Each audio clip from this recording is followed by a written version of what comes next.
Y, A por ver, ejemplo, en las claro. familias, el paciente identificado, que es el que lleva el síntoma y por el cual la familia va a terapia, es la ansiedad, la Es depresión. el más común. Sí, es el más común, sobre todo después de la Somos un país de pandemia. ansiosos.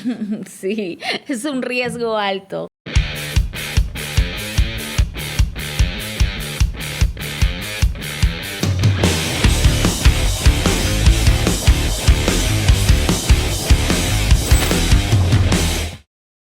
Hola amigos, ¿cómo están? Bienvenidos a un nuevo programa de Señor Estado. El día de hoy vamos a hablar de un tema importantísimo para todos, que es la salud mental en el Perú y las políticas que se han venido implementando sobre esto. Y tengo el honor de tener como invitada a la doctora Cintia Varas, quien nos va a acompañar el día de hoy. Bienvenida Cintia, ¿cómo estás? ¿Cómo estás, Adolfo? Buenos días.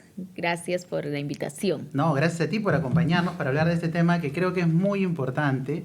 Quisiera empezar que nos cuentes un poquito tu trayectoria, de forma de repente sintetizada, pero tu trayectoria en el tema, ¿no? En el rubro de salud Sí. mental en el Perú. Bueno, Adolfo, yo soy psicóloga, psicoterapeuta, especialista en terapia de familia y pareja.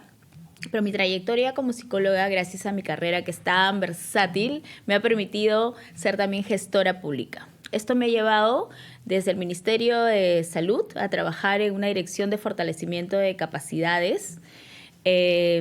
No, incluso antes, discúlpame, el Ministerio de la Mujer y Poblaciones Vulnerables, fui especialista ahí, psicóloga en la atención de mujeres afectadas por violencia.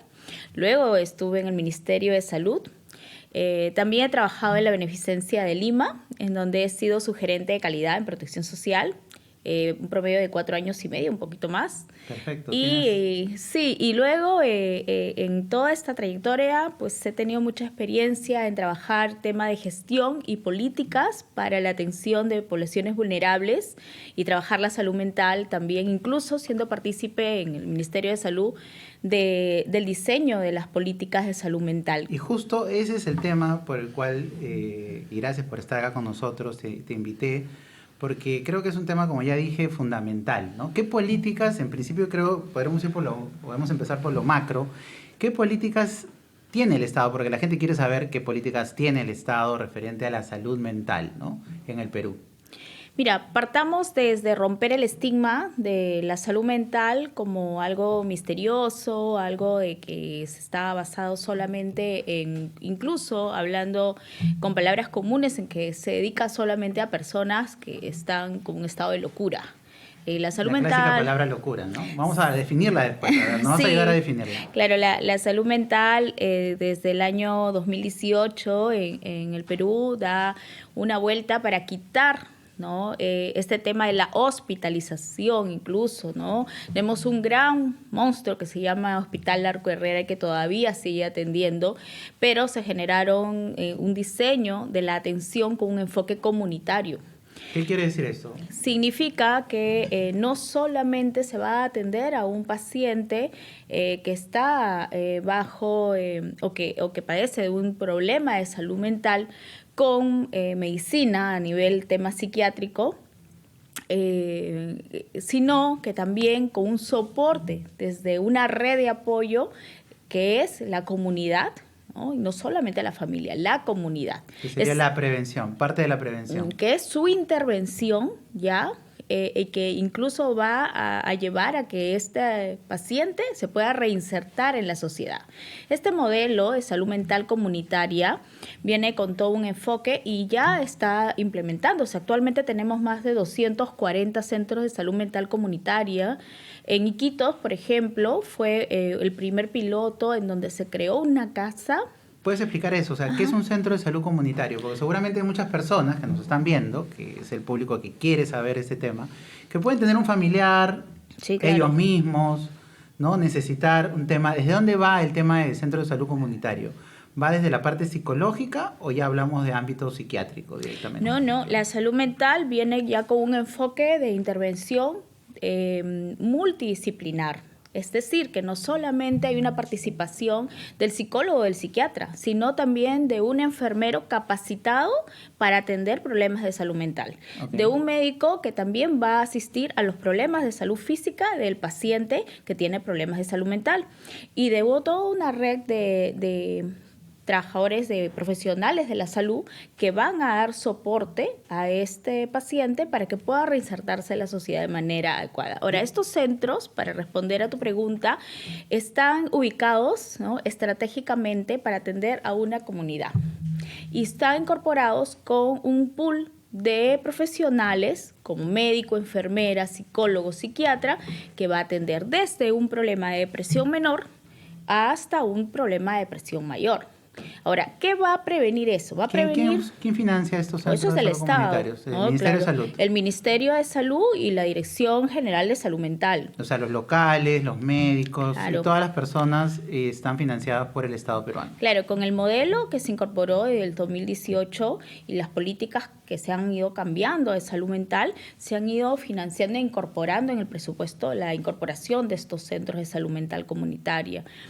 Ahora, hay muchos profesionales que dicen, bueno, de repente no funciona porque, claro, este enfoque, por ejemplo, en Europa es muy bien planificado porque tienen otros soportes. Otras necesidades también, ¿no? Claro, pero imaginemos que tengo un hijo adolescente que está pasando un problema o está iniciando un tema de esquizofrenia, ¿no?, que es un problema de salud mental mayor.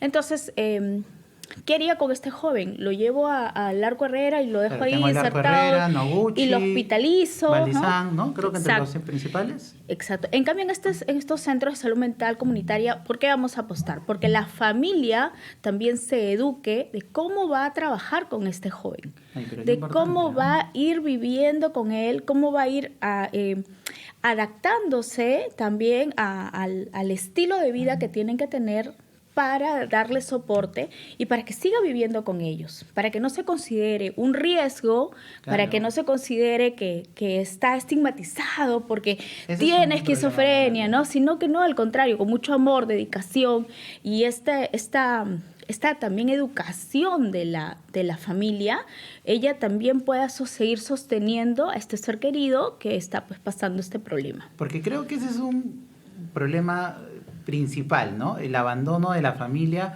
o el hecho, como tú dices, de satanizar, no sé, estigmatizar a esta persona porque tiene un problema de salud como cualquier otro, solamente que en este ámbito es un problema mental, pero que, como tú dices, por la misma sociedad, por la misma cultura, vemos la locura o vemos, no sé si el término es locura, ahora quiero que tú también aclares esto, ¿no? Un familiar que tiene una enfermedad mental. Sí, ese es el término. Es el término, bueno, entonces...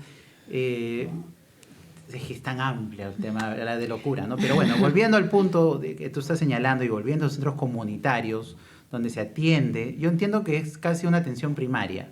¿Podría verse así? ¿O es un centro ya de acompañamiento permanente? Debería ser un centro de acompañamiento permanente. Ahora, si en caso el paciente requeriría hospitalización, se puede llevar pues a centros en donde haya hospitalización.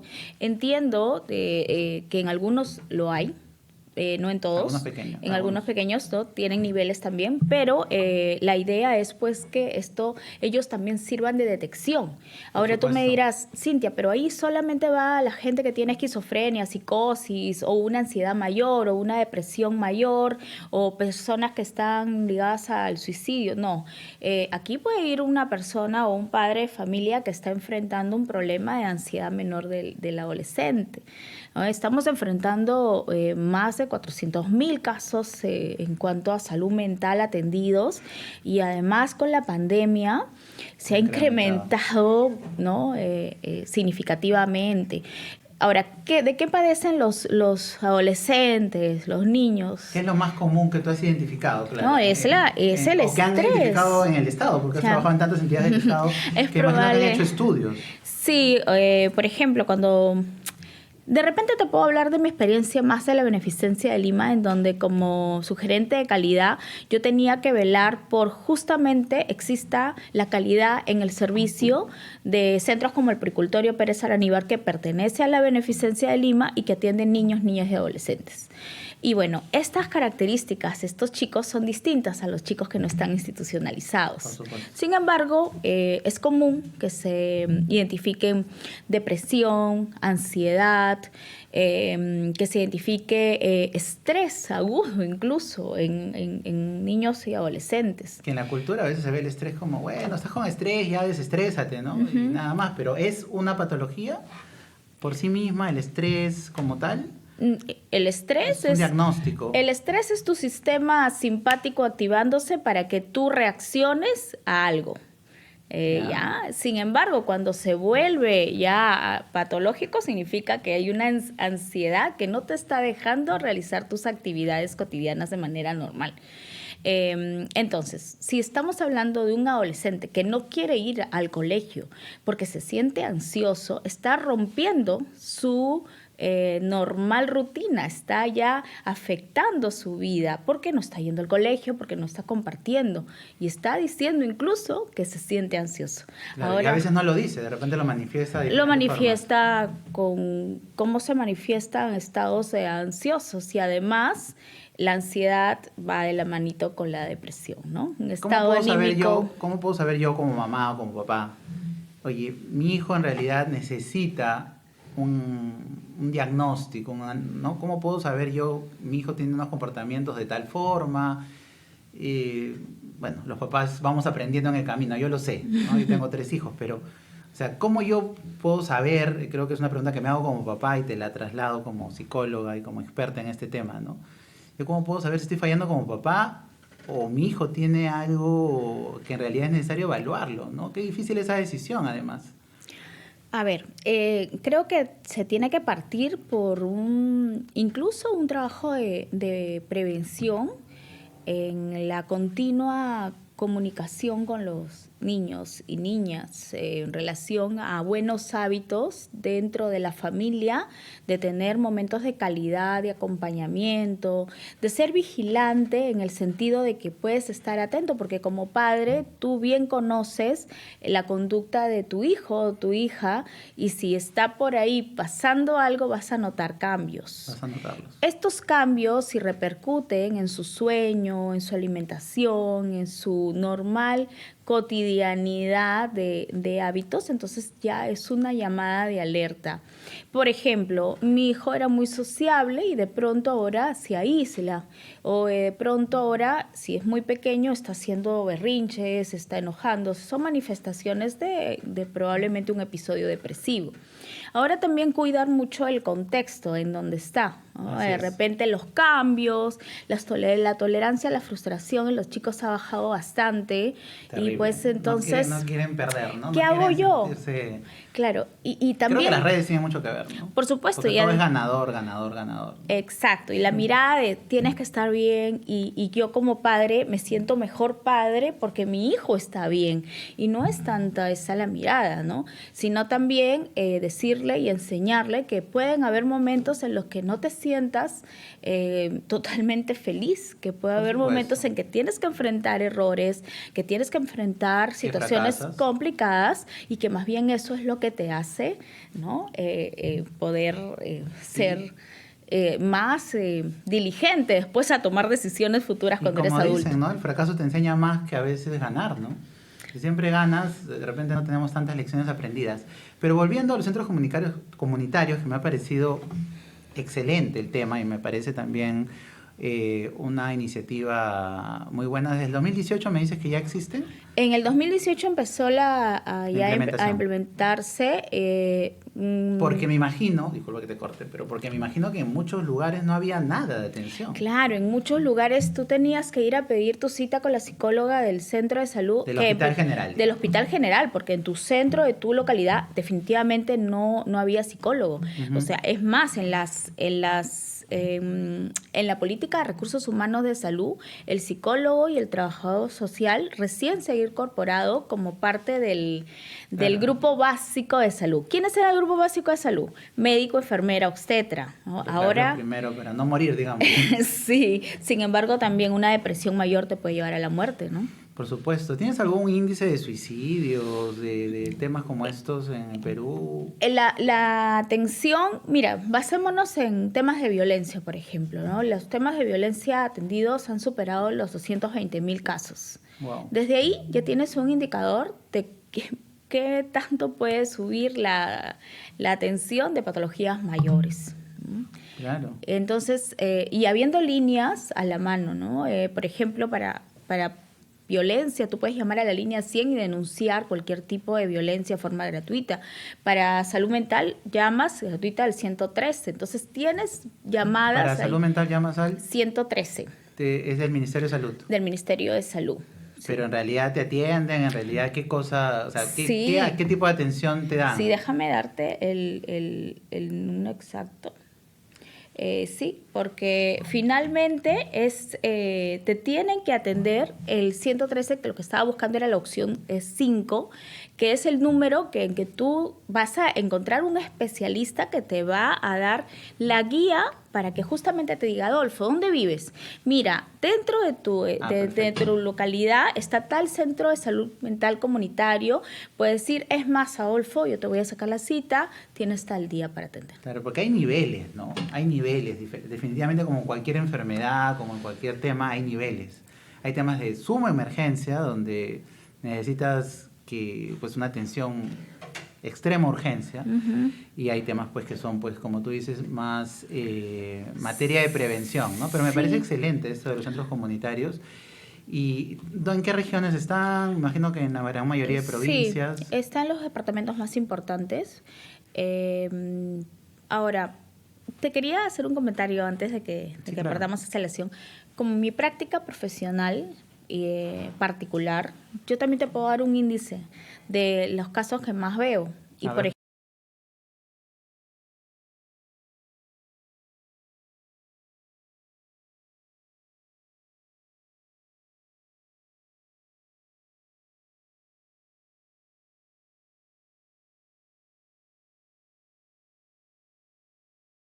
vivir también una cultura de violencia. Carambas, vemos todos los días noticias que nos están llenando también, incluso a darle cierta naturalidad a escuchar que por ahí hubo un asesinato o hubo un robo con armas y que no pasó nada, ¿no? Pero la ansiedad en este país generada por la incertidumbre, ¿no? Por la parte supuesto. económica, por la parte de todo el ámbito de incertidumbre que podemos tener, ¿no? Y esa incertidumbre versus la gestión del cambio que no se maneja mucho, ¿no? Yo trabajo también haciendo, por ejemplo, talleres. ¿Qué es gestión del cambio? Es la pastillita en contra de la incertidumbre. ¿Cómo tú gestionas el manejo, la adaptación frente al cambio? ¿No? De pronto nosotros enfrentamos un Terminé cambio, el colegio, paso a la universidad, por ejemplo, o entro a trabajar. enfrentamos un cambio gigante, pandemia, y fue una cosa que nadie lo esperaba. Es más, nos quitaron algo muy importante a todos: la libertad. Por supuesto. Entonces, imagínate cómo te ha podido eso afectar. Ahora nosotros Sin lo podemos... social, viendo a tu familia todo el día, etcétera. Lo vemos en retrospectiva y decimos, wow, ¿cómo lo logramos? ¿No? E incluso yo he escuchado por ahí a alguien decir, extraño la pandemia. ¿Cómo puedes extrañar la pandemia? Sí, es que hacía trabajo remoto. Pero y todo. claro, algunos la pasaron genial, Es que, otros la pasaron terrible, pero claro. hubieron muchas personas que la pasaron genial. No sé si tan genial, porque, ¿sabes? Era una manera también de refugiarte de todo lo que pasaba. Claro, había personas que completamente no salieron y nada más. De repente su Pero, propia forma de ser los ayudó a pasarla bien, ¿no? Sí, de repente. O de repente aprendieron repostería, compraron cosas, hicieron cosas una que nunca serie de hubieran cosas. podido hacer. También, ¿no? Si no los encerraban, digamos. Y hay personas también que han sido muy afectadas en sus formas de reaccionar. Ahora, la gestión del cambio te lleva justamente al proceso de adaptarte de manera saludable frente a una situación de incertidumbre, ¿no? Claro, pero estábamos en que, digamos, la patología más común es la ansiedad. Sí, la ansiedad y la depresión, que van de la mano. Van de la mano. Sí, porque es como empezar a enfrentar una situación complicada, que normalmente, como es algo distinto, te genera esa incertidumbre que te lleva a la ansiedad. Al no poder manejarla o no tener soluciones, vas empezando a tener pensamientos que te van a ir generando emociones de depresión. ¿Sabes? Empezamos una situación, la pensamos, luego la sentimos y actuamos. Entonces, empiezo a ver una situación que de repente no es la que yo esperaba. No consigo trabajo. Claro. No consigo trabajo, es la situación que estoy enfrentando, ¿no? Eso me genera ansiedad. Eso me genera incertidumbre, porque no sé cómo voy a hacer de acá a un par de meses. Entonces, de pronto, empiezo a tener pensamientos de que no puedo responder a una entrevista de trabajo de repente. Y eso va a afectar mi autoestima, mi valor y me va a ir generando una depresión, ¿no? La segunda patología más común que has visto dentro de lo que has trabajado y lo que estás viendo. Yo me iría por el lado de los trastornos emocionales también, pero ya en niños, niñas, adolescentes y puntualmente el bullying, ¿no?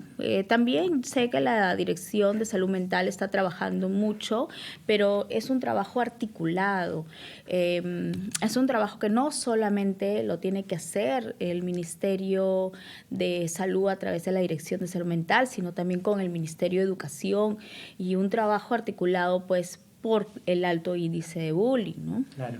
Pasando a tu experiencia en la beneficencia, de repente me gustaría también tocar un poco el tema del puericultorio.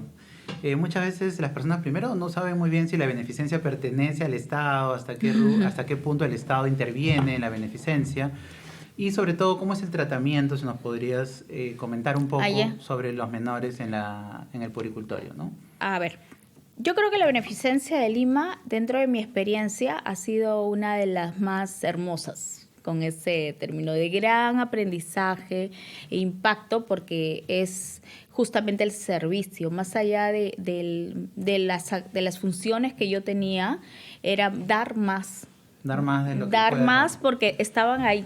Claro, es un impacto social tremendo. Además. Sí, es un impacto social muy rico. ¿De qué se encarga y cuánto el Estado interviene? La Beneficencia de Lima es una sociedad que es realmente es híbrida porque no pertenece a un pliego presupuestal del Estado, vive de sus rentas. Sin embargo, responde a políticas del Estado en cuanto a la rectoría de la atención de poblaciones vulnerables.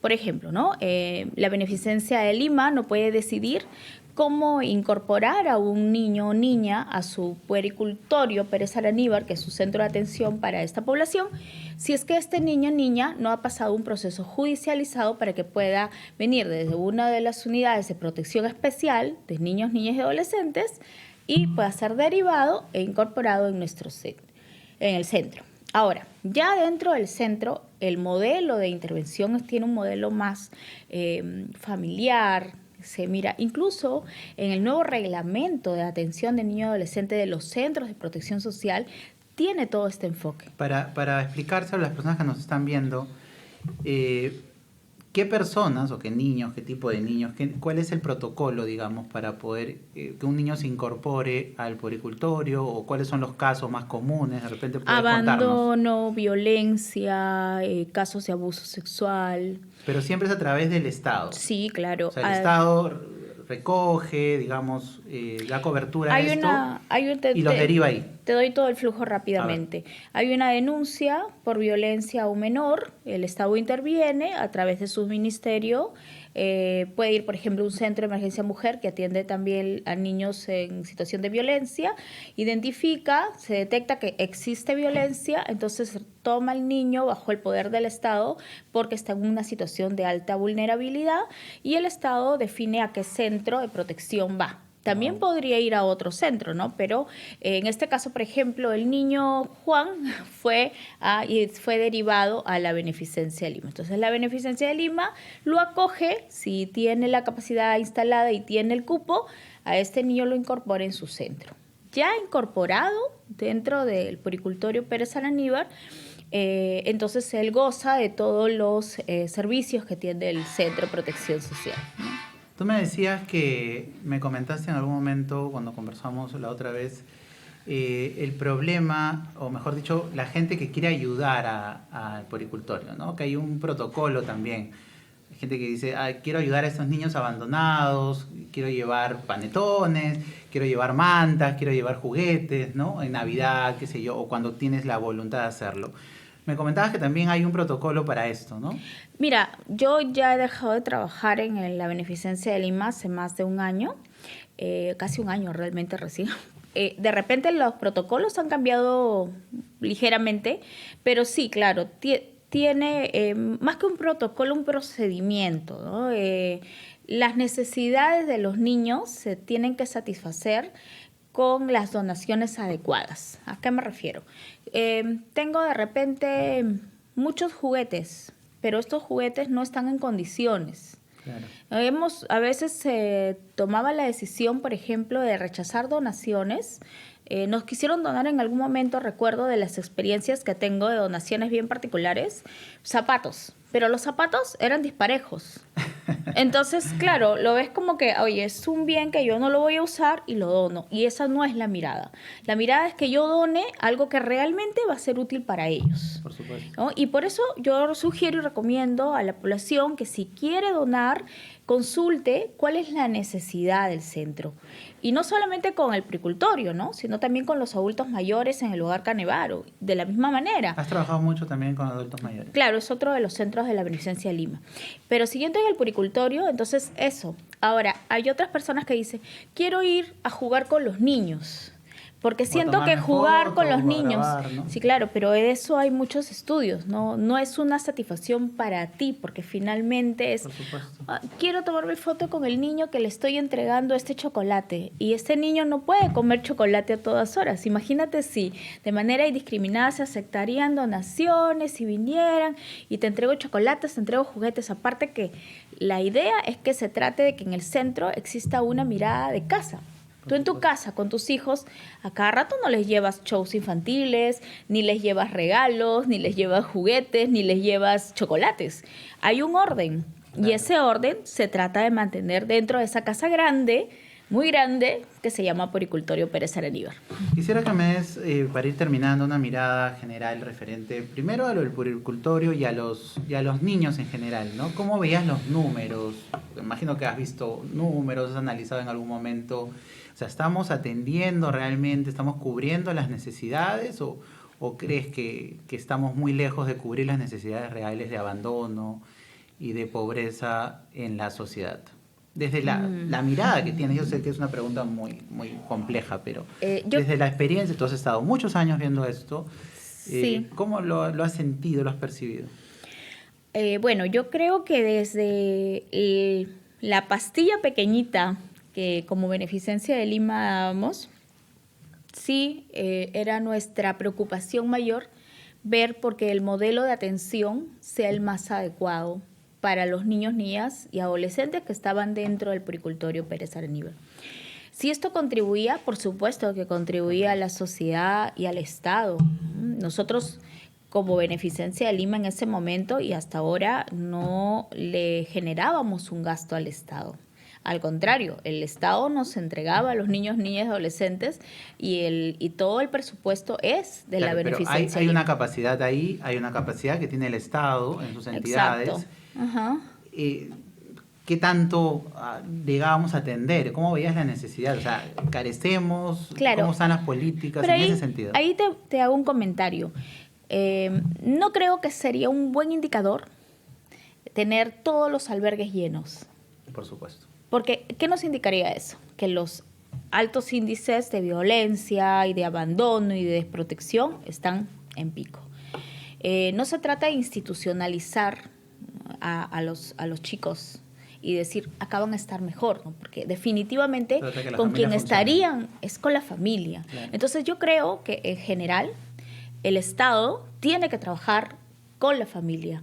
Si yo le podría atreverme a darle una recomendación al Ministerio de la Mujer, que ve poblaciones vulnerables, es como el ente rector de ello, es que, y sé que lo hace, ¿no? O sea, hace programas, darle mucho más énfasis al trabajo de la familia. Porque sin la familia, también he tenido chicos que han salido, porque nosotros los teníamos hasta los 18 años, y por más que, mira, les conseguíamos beca total en universidades con las que teníamos convenio. Tratábamos de que genere la reinserción a la sociedad de manera más saludable. Pero ¿qué pasaba con este joven? Se iba donde estaba la familia. Y alrededor de la familia, el contexto psicosocial no era el más adecuado y el más saludable. Y por tanto, llegaba un momento en que nos comunicaba y nos decía, no, mi papá o mi mamá ya no quiere que vaya, que no tengo recursos para mi pasaje, o fallaban, empezaban inasistencias. Y bueno, eso es otra conversación. ¿Sabes por qué? Porque también esa personita hubiera sido la primera en su familia que fue a la universidad. Entonces no hay esa cultura, se ve innecesario y el papá se dedica a otra cosa, la mamá se dedica a otra cosa, si tienen trabajos adecuados, y va a tratar pues de que también él por necesidad lamentablemente empiece a ver eso, ¿no? Para terminar, Cintia, quisiera, puedes dirigirte a la cámara si gustas, pero imagínate que tuvieras pues que fueras designada ministra de Salud, presidenta del Perú. ¿Qué harías? Sobre todo tú has estado mucho tiempo pasando a los adultos mayores. Yo te he seguido en las redes sociales, sé tu trabajo, sé el trabajo que has hecho también. Muchas veces sacrificado, te he visto yendo fines de semana, ¿no?, a estos centros de adultos mayores. ¿Qué necesitamos para atender a nuestros adultos mayores? Puedes dirigirte, si usas la cámara, a las personas, como cerrando el día de hoy la conversación. ¿Cómo ves este ámbito y qué necesitamos en ese rubro, digamos? Mira, más que como ministra o como presidenta, te voy a decir como ciudadana. Y creo que como ciudadanos tenemos que hacer nuestra parte, ¿no? Hacer nuestra parte es como el colibrí que regresó a querer apagar el incendio con el poquito de agua que pudiera traer. Todos los animales escapaban, el colibrí iba, regresaba, y cuando el tigre le pregunta, ¿por qué regresas? Porque estoy haciendo mi parte. Okay. Así no iba a apagar el incendio, pero estaba haciendo tu parte. Entonces, ¿cómo haces tu parte? Generando primero un buen saludo, tratando a la gente con respeto, y siendo tú también una práctica en vida de buenos valores, y de compartir desde tu profesión, hacer tu parte. Cuando yo hago mis programas con jóvenes de universidades públicas, privadas, institutos, en donde trabajo valores con ellos, yo siento que hago mi parte. Y yo invito a la gente que de donde estén, lo que cada uno haga, sea ingeniero, maestro, lo que fuera, haga su parte. Así es, y vamos a cerrar el programa con esto, agradeciéndote, Cintia, por haber estado con nosotros y quedándonos con esta conclusión, ¿no? Hagamos nuestra parte desde lo poquito que podemos hacer cada uno, sumemos para tener una mejor sociedad y un mejor Perú. Nos vemos en el próximo programa de Señor Estado. Muchas gracias.